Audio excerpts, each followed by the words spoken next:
gives you better sex, increases your good cholesterol, gives you more friends, gives you more meaning, engagement, life satisfaction, and happiness. If you have a purpose-driven life, it adds years to your life. You live longer. Let me share 2 stories with you. Story number 1, we're interviewing one of those school teachers. She says, the first year I taught was heaven. The second year I taught was hell. I had 5 boys that second year, and they were incorrigible. And there was one kid in particular. He was impossible. One day, this kid's in the doorway of the classroom, and he's kicking and moving his arms and making noises, and I lost it. She said, I'm ashamed to say these words, but I walked towards that kid with the intention of kicking him. Thank heavens he got up and ran away. I kept walking. I went to the principal's office. I said, this is it. It's him or me. And the principal took the kid out. She said, I felt terrible. So I went to 2 of my colleagues and poured my heart out. And they said to me, you are not the key to every door. And as she said those words, she burst into tears in the interview. And we waited a long time. And then she looked up and said, I hated that. Those words, you can't be the key to every door. She said, so I decided to become the key to every door. Instead of pushing disruptive kids away, I began to seek them out. I began to bring them into my world. I read every book I could find. I kept notes. I ran experiments. I kept notes on the experiments. And then she kind of pulled herself up and said, today, I am the key to every door. When there's a disruptive, troubled kid in the school, they say, give her to Miss So-and-so. She seems to know what to do with them. That's a profoundly important story. It's a story of transformative learning. When I have a higher purpose, I find the energy and the courage to go outside my comfort zone. Now, the second story is a lot closer to home. I once had a daughter. She was single. She was living in Washington, D.C. She had reached that point in life where she said, there's not a good man left on the earth. And then she found one, and she got really excited. Relationship grew. And then one day our phone rang. She's talking to her mother, and I know what's going on.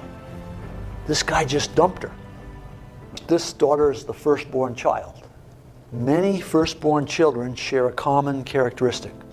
If they're miserable, they want you to be miserable too. Okay? And she said, I'm coming home this weekend. I thought, oh, no. Her mother hangs up and says, you're the father, you go to the airport and pick her up.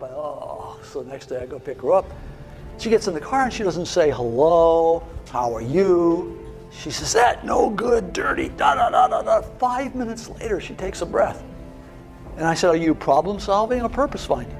We're finally pulling in the driveway. She takes another breath. I say it again. She says, what are you talking about? And she said, this is the real world. I said, well, I think it applies to the real world. By then we're in the house. I pull out a sheet of paper out of my file, and it says, Robert Quinn, life statement. She looks at it, and then she grows kind of quiet. And she looks up and says, when you feel bad, you read this? I said, no.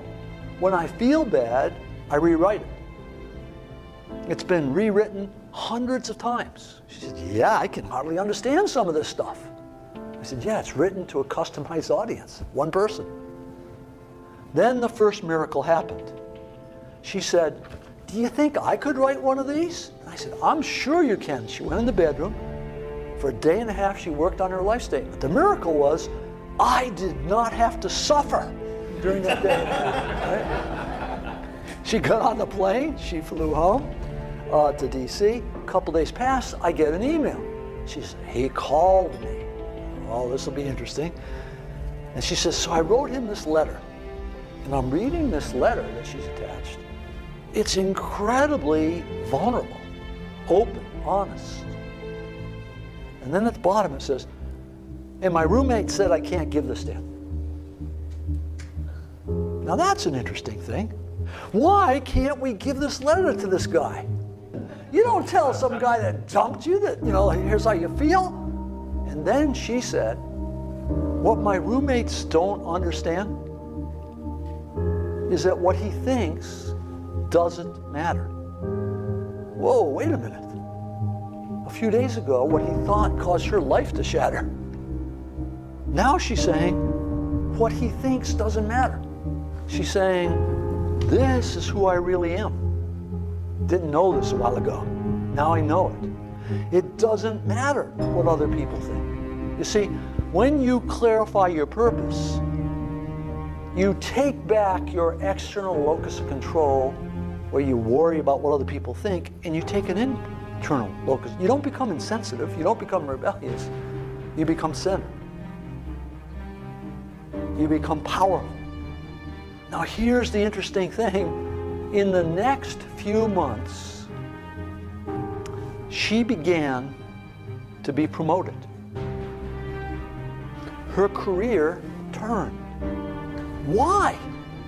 This was a dating breakup. Why is her career taking off?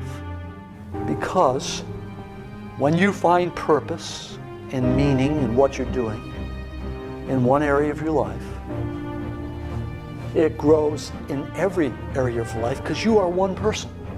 That company had a woman coming in with the same dresses on, body looked the same, but it wasn't the same employee.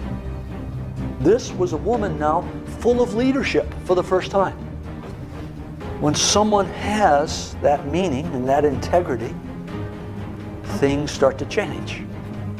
The research says when you give up self-interested goals, where most of us are most of the time, and you take on contributive goals, you function differently. The biology changes, the thought process changes, learning accelerates, you grow more. The only thing that I'm left to conclude is you and I are designed to be purpose-seeking mechanisms. You've been shaped by life. You've had bad experiences and good experiences. And both the bad experiences and the good experiences are there to teach you something about you. And if you look very carefully at those, you can determine what your purpose is. Every person in this room can clarify the purpose of their life, become the key to every door. Thanks for watching this video. I hope you enjoyed it. If you did, please hit the thumbs up button. Please let me know in the comments below what you thought. If you have a question, post it below and I'll answer it. Remember to subscribe for more videos, and if you know someone who needs to see this video, please share it. Till next time, take care.